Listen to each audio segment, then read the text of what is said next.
మంచు కొండల నీళ్లు మనకట. తెలంగాణ చెవిలో కేంద్ర సర్కారు కాలీఫ్లవర్ పెడతా ఉన్నది. గోదావరి జలాలను ఎత్తుకుపోయేందుకు కట్టుకథలు అల్లుతా ఉన్నది. నాడు మద్రాసు మంచినీటి మాటున కృష్ణా జలాలపైన ఇదే రకమైనటువంటి కుట్ర జరిగింది. ఇప్పుడు ఇచ్చంపల్లి పేరుతో ప్రాణహిత ఇంద్రావతి నదికి చెరబెడతా ఉన్నారు. తెలంగాణకు హిమాలయాల నదులు తెస్తామని ప్రగల్భాలు.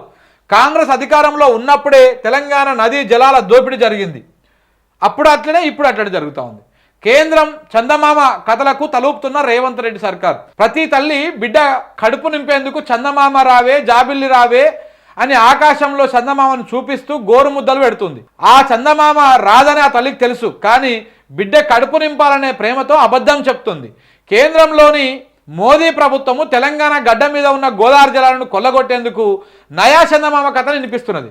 కాకపోతే ఇక్కడ తెలంగాణ మీద ఉన్నటువంటి ప్రేమతో కాదు, తమిళనాడు ఓట్ల మీద ఉన్నటువంటి ఓట్ల రాజకీయం కోసం తెలంగాణ చెవిలో కాలీఫ్లవర్ పెట్టేందుకు కేంద్రం చెప్తున్నటువంటి కథ ఇదన్నమాట. ఏంది కథ అంటే ఒకసారి ఇక్కడ చూడండి. ఇప్పుడు ఇట్లా గోదావరి నది పోతున్నది, గీడ వచ్చి ప్రాణహిత నది ఇట్లా వచ్చేసి ఇంద్రావతి నది. ఈ రెండు ఉపనదులు వచ్చి గోదావరిలో కలుస్తాయి. వాస్తవానికి ఈ రెండు నదులు కలిసిన తర్వాతనే గోదావరిలో ఫ్లోటింగ్ ఉంటుంది, గోదావరిలో వరద ఉంటుంది. ఆ రెండు నదులు కలవక ముందుకు ఆ పైన పెద్దగా వరద ఉండదు. ఇవి కలిసిన తర్వాత ఇక్కడ వాటర్ ఫ్లోటింగ్ ఎక్కువ ఉంటుంది. అయితే ఈ ప్రాంతంలో ఇచ్చంపల్లి కడదామని చూస్తూ ఉన్నారు మన మోడీ గారు, రేవంత్ రెడ్డి గారు, చంద్రబాబు నాయుడు గారు. ఈ ఇచ్చంపల్లి కట్టేసి ఇక్కడ ఉన్నటువంటి తమిళనాడుకు నీళ్లు తీసుకుపోవడం కోసం ఇచ్చంపల్లిని కడుతున్నారు. ఇచ్చంపల్లి కడుతున్నారు. దేనికోసం ఈ ఇచ్చంపల్లి నీళ్లు? తమిళనాడుకు తాగునీటి కోసమే తీసుకుపోతారు. కావేరీ నదిలో ఈ నీళ్లు పోయాలన్నటువంటి దాంతో తీసుకుపోతా ఉన్నారన్నమాట. సేమ్ ఇదే ప్రణాళిక గతంలో ఇట్లా కృష్ణానది పోతుంటే ఈ కృష్ణానది కాడ ఈడ పోతిరెడ్డిపాడు దగ్గర తెలుగు గంగ అని చెప్పేసి మళ్ళీ సేమ్ తమిళనాడుకే, ఇది కూడా తమిళనాడుకే. దీని పేరు ఏం పేరు? తెలుగు గంగ. ఇది ఎప్పుడు ఎన్టీఆర్ గారు సీఎంగా ఉన్నప్పుడు, సీనియర్ ఎన్టీఆర్ సీఎం ఉన్నప్పుడు దీన్ని ప్రారంభించి తెలుగు గంగాని తాగునీళ్ళ కోసము, చెన్నైకి తాగునీటి సమస్య ఉన్నది, ఆ తాగునీటి సమస్యను తీర్చాలని మహారాష్ట్ర, కర్ణాటక, అప్పటి ఉమ్మడి ఆంధ్రప్రదేశ్ ఈ మూడు రాష్ట్రాల ఒప్పందంతో తమిళనాడుకు తాగునీళ్ళు ఇవ్వాలి అన్నటువంటి దాంతో ఒక ఒప్పందంతో 1500 క్యూసెక్కులు, జస్ట్ 1500 క్యూసెక్కులు అది నీళ్ళు ఇవ్వాలి ప్రతిరోజు అనేది ఒక ప్రపోజల్ పెట్టింది ఇక్కడికి. ఆ పోతిరెడ్డిపాడు నుంచి తీసుకుపోయినటువంటి నీళ్ళని ఆ తెలుగు గంగ రూపాంతరాలు చెంది ఇప్పుడు అది ఎక్కడి నుంచి 80,000 క్యూసెక్కుల నీళ్ళు తీసుకుపోవడానికి అన్నీ చేసి పెట్టుకున్నారు. ఇప్పుడు రాయలసీమకు నీళ్లు అదే ప్రాజెక్ట్ తీసుకుపోతుంది. అంటే వీళ్ళ ఉద్దేశం స్టార్టింగ్లో ఒక చిన్నది ఉంటుంది, దాని తర్వాత ఇప్పుడు ఈడ కూడా అంతే, ఈ తెలంగాణ నుంచి పోవాలి, ఆంధ్రప్రదేశ్ నుంచి పోవాలి. ఇప్పుడు నీళ్ళు పోవాలంటే ఇక తెలంగాణ మన రేవంత్ రెడ్డి ముఖ్యమంత్రి 2 రోజులు ఉట్టినే ఓనిస్తాడు, కానీ ఆ పక్కన కాలువలలో కనీసం పైపులు వేసుకొని నీళ్ళు ఎత్తుకునేటువంటి అవకాశం కూడా ఇయ్యడు. ఎందుకంటే రేవంత్ రెడ్డికి అవన్నీ నచ్చవన్నమాట. ఎంతసేపు ఆయన కుర్చీ కాపాడుకోవాలి. ఇటు చంద్రబాబు నాయుడిని ఇటు మోడీని ఇద్దరిని మచ్చిక చేసుకుంటేనే ఆయన కుర్చీ ఉంటుంది, లేకపోతే ఉండదు. సో కాబట్టి ఇక్కడ మనం ఏం వాడుకోం పక్కన పెడితే, ఇక్కడ ఆంధ్రప్రదేశ్ మాత్రము ఆ కాలువను బేస్ చేసుకొని భయంకరంగా నీళ్ళు వాడుకుంటుంది. సో అట్లా అప్పుడు ఏ రకంగా తెలుగు గంగని ఇప్పుడు ఫస్ట్ 1500 నుంచి 20,000 క్యూసెక్లకి, దాని తర్వాత 40,000 క్యూసెక్లకి, ఇప్పుడు 80,000 క్యూసెక్లకి ఎట్లయితే మార్చుకొని దాన్ని పొక్కను పెద్ద కొట్టేసి ఏ రకంగా అయితే నీళ్ళు దొరకపోతా ఉన్నారో రాయలసీమకి, నెల్లూరుకి, ఇప్పుడు అట్లనే ఇక్కడ కూడా సేమ్ ఎత్తుకపోతారు. మరి మనం నీళ్ళు ఎత్తుకపోతున్నారు, మరి మాకేం నీళ్ళు అంటే హిమాలయాల నుంచి నీళ్ళు తీసుకొస్తామని చెప్తున్నారంట. అదే కేంద్ర ప్రభుత్వం. ఇగో ఈ రకంగా ఉంటుంది అన్నమాట డ్రామా. ఇక ఇవన్నీ ఇట్లా ఉన్నది. తెలంగాణ ప్రజలు తేరుకుంటున్నారు. బనకచెర్ల బాబు కోసము, ఇచ్చంపల్లి మోడీ కోసం అని చెప్పేసి ఇప్పటికీ తెలంగాణ సమాజం అంతా మాట్లాడుకుంటున్నది. రేవంత్ రెడ్డి గారు ప్రభుత్వం మీద, ఇక్కడ ఉన్నటువంటి ఉత్తమ్ కుమార్ రెడ్డి వీళ్ళందరూ ఏం చేస్తున్నారని చెప్పేసి కూడా తీవ్రంగా ఆగ్రహం వ్యక్తం చేస్తున్నది. ఈ నేపథ్యంలో ఇంకో కథ ఇక్కడ చూడండి ఒక్కసారి.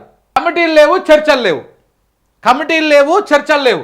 జల వివాదాలపైన కమిటీ ప్రతిపాదనలను పక్కన పెట్టిన తెలుగు రాష్ట్రాలు. తెలంగాణ పేర్కొన్న 13 అంశాలు మాత్రమే ఎజెండాలో ఉన్నాయంటూ ఏపీ విముఖత. పొరుగు రాష్ట్రం సుముఖంగా లేనందున సభ్యుల పేర్లు ఇవ్వబోమన్న తెలంగాణ. ఇక ఈ రెండు రాష్ట్రాలు కలిసి ఏపీ తెలంగాణ కలిసి ఈ రెండు రాష్ట్రాల సీఎంలు ఆ మధ్యలో జలశక్తి మంత్రి దగ్గరకు పోయి కూర్చొని మాట్లాడారు.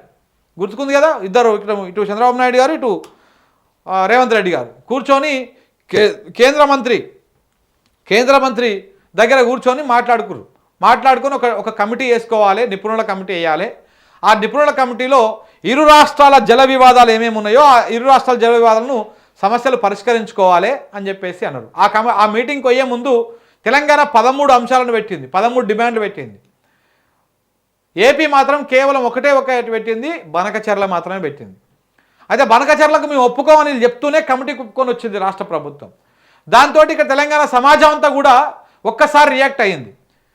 మీరు కమిటీకి ఎట్లా ఒప్పుకొని వస్తారు, వాళ్ళు సింగిల్ లైన్ ఎజెండా పెట్టిర్రు, బనకచెర్లనే పెట్టిరు వాళ్ళు, బనకచెర్లకు మనం వ్యతిరేకంగా ఉన్న తెలంగాణ మొత్తము, మీరు పోయి ఎట్లా ఒప్పుకొని వస్తారని చెప్పేసి ఇక్కడ బీఆర్ఎస్ వాళ్ళు ప్రెస్ మీట్లు పెట్టిర్రు. తెలంగాణ సమాజము మన నీళ్ళ మీద మాట్లాడుతోళ్ళు, ఇరిగేషన్ నిపుణులు అందరూ కూడా ఇంటర్వ్యూలు కానీ లేకపోతే వాళ్ళ వాయిస్ వినిపించడం కానీ రౌండ్ టేబుల్ సమావేశాలు కానీ ఇట్లాంటివన్నీ కూడా పెట్టిరు. మేధావి వర్గం కొంత ఆడినో ఎన్నో మాట్లాడింది నీళ్ళ మీద.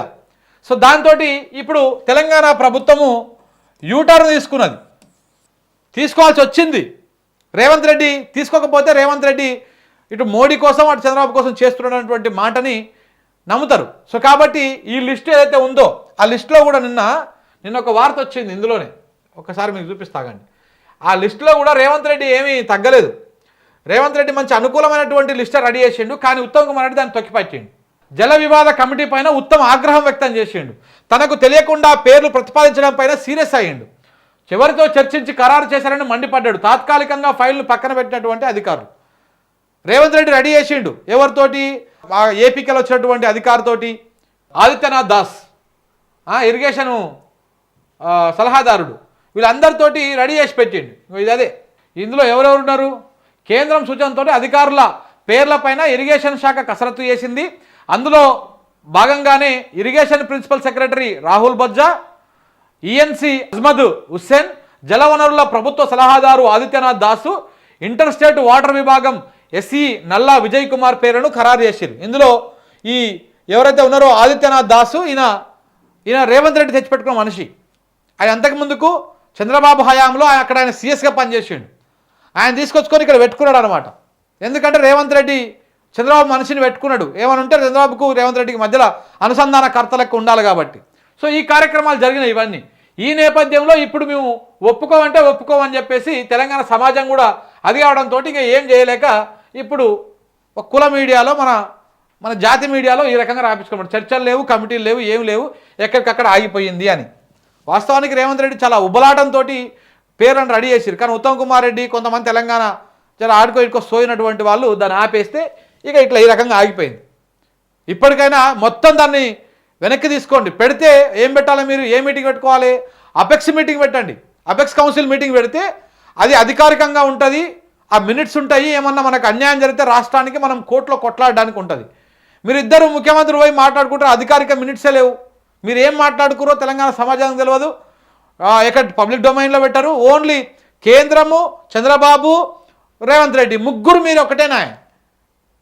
చంద్రబాబు మనిషి రేవంత్ రెడ్డి, చంద్రబాబు నడిపిస్తున్నటువంటి సర్కారు, కేంద్ర ప్రభుత్వం అందరూ ఒకటే కూర్చొని తెలంగాణకు అన్యాయం చేస్తే ఎట్లా? సో ఈ విషయం మీద కొంత కాంగ్రెస్ పార్టీలో ఉన్నటువంటి కొంతమంది తెలంగాణ సోయి ఉన్నటువంటి వాళ్ళు దాన్ని ఆపేయడంతో అట్లా ఆ రకంగా అది ఆగిపోయింది. ఇది అసలు కథ. ఇక చర్చలు లేవు, కమిటీలు లేవు అంటే ఎందుకుంటుంది చెప్పండి? తెలంగాణకు మొత్తం అన్యాయం జరుగుతుంటే